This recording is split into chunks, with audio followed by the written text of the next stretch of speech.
যে কোনো দিক থেকে যে কোনো ভাবে আপনি প্রচন্ড খারাপ পরিস্থিতির মধ্যে পড়েছেন। ধরে নিন আপনাকে আপনার শত্রুরা ঘিরে রেখে দিয়েছে, ধরে নিন আপনার কর্মজীবনে আপনার পিছনে শত্রু লেগে গেছে, আপনার ব্যবসায়িক ক্ষেত্রে শত্রু লেগে গেছে, আপনার পারিবারিক কলহ, অশান্তি, ঘরে ভালো লাগছে না, মন দিচ্ছে না, কোনো দিক থেকেই শান্তি পাচ্ছেন না, বন্ধু বান্ধব থেকেও সরে গেছেন, ডিটাচ হয়ে গেছেন, একটা অস্বাভাবিক দম আটকানোর পরিস্থিতির মুখে আপনি এই মুহূর্তে রয়েছেন। কি করবেন সেখান থেকে?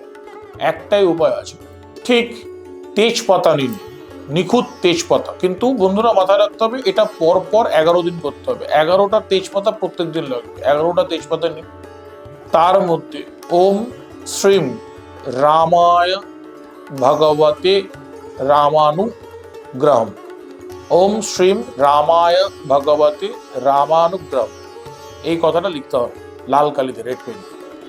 বজরংবলীকে সাক্ষী রেখে এটা লিখবেন এবং এই তেজপাতাটাকে গঙ্গার জোয়ারের জলে প্রত্যেকদিন 11টা করে বাঁচিয়ে হাতে লিখে।